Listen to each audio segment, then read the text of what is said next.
In case you were in the market for a certified pre-owned first luxury watch and you were trying to get ideas of what way you wanted to go to, I'm gonna give you one of my experiences with my first Cartier. Let's roll my motherfucking music so I can put you on to the Cartier Roadster CUBAKNOW edition.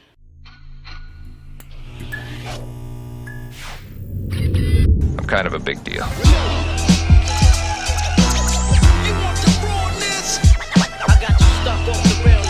Blessed morning, my beautiful peoples. You know who it is. This is your boy, C to the U to the B to the A. My Carti. Now, this is not the XL. This is the Cartier Roadster Chronograph Large. Now, this is a watch that I've been interested for a very long time. As soon as I saw it back in the day, when all the cool restaurant owners and drug dealers that had sophistication and class were rocking this timepiece, I figured, shit, this is something that I want to get on. It's sleek, smooth, sexy, and really able to be worn dressed up or dressed down. Obviously, at those times, I couldn't afford that kind of watch, and this one is a certified pre-owned one that I bought from Tourneau in New York City. So it's official tissue, it's not stamped made in China. Now, to give you an idea of this watch, I'll give you the up close and personal look of my Chronograph Cartier Roadster.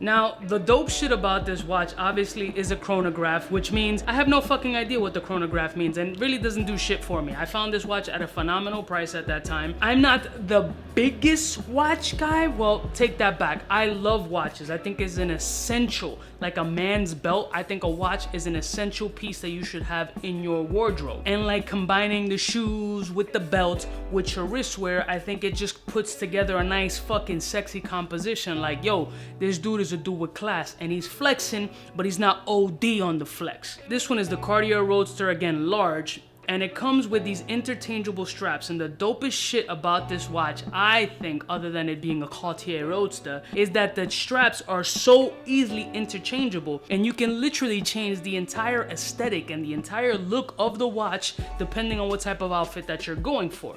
For example, it has two latches in the back that you literally depress, pull, depress, pull. And now you have no little fucking tool necessary. You don't gotta pick at this shit like you're an uncertified locksmith. This is very simple and to the point. But me being the extra motherfucker that I am, I had to get other straps, such as the stainless steel strap. I mean, if you wanna give it the metal corporate fresh look, throw on a suit, slip it in, click, slip it on the other side, click. And now we just changed the entire aesthetic look of that Cartier Roadster from a casual t-shirt, polo shirt to a nice business, corporate, maybe tux type shit. I'll put this joint on wrist and I'll give you the wrist profile of this with the metal bracelets. Wrist profile!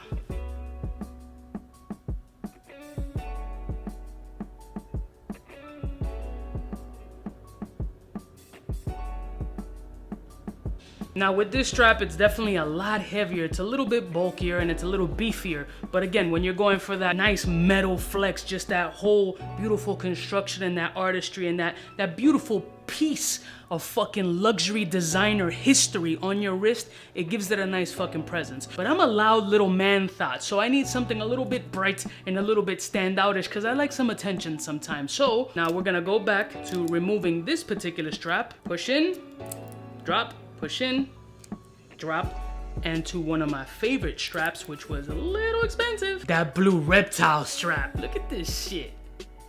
This shit is fire, and don't get it twisted. Cartier is not cheap. These straps themselves run anywhere from $300 to $600 a strap without that metal buckle. That metal buckle alone runs for $300 to $600 depending where you shop it. So these shits don't come with it. They just come with the strap and the attachment. This metal piece does not come with it. So if you guys decide to get the Roadster Chrono, or Santos that have these type of removable straps, just know that this butterfly piece is separate and very expensive. So really think about getting it.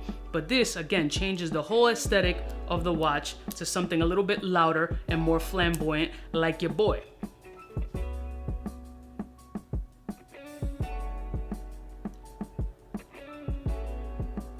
So Cartier right now has a real nice resurgence. The Santos skeleton came out, everybody's busting it down all over like a stripper. So I can't afford any of that. Let's keep it all the way 1,000. That's way above my budget. It's a beautiful timepiece, and honestly, right now, if you were to buy a Santos 100, which is the squared off one, you can add some rocks to it or really be up to date because it just made such a comeback with the skeleton that you'll be up to par. And I was thinking of getting it too, but you know, the way my bank account works is that it's negative. So let me show you what this joint looks on wrist, because this is definitely one of my favorite straps. It's got a little bit of a beating to it since I've worn it numerous amount of times, but you'll get the idea. Wrist profile.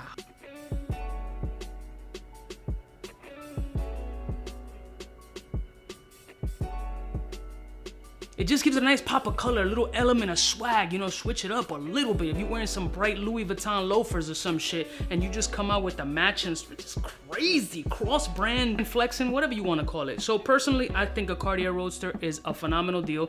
You can get them nowadays anywhere from like $3,200 up. Make sure you cop them from a certified dealer, because these shits are easily faked, and overseas be making phenomenal shit. I mean, it's not a Rolex that's super duper copied, but there's still a lot of fakes out there. And for me, this was a great buy. I wish I learned how to use the chrono a little bit better, but you know, this is what it is.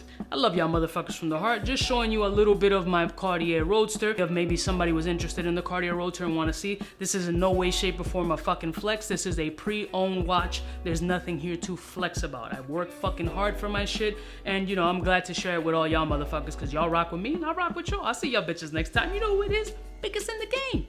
Smooches. CUBAKNOW, what's fresh, who's best? One of them's gonna pass the test. CUBAKNOW. For the fly gun holder, money folder, molar roller, start tag when it's time to call back. It's nonsense you never get in. It's nonsense that you would think that you would.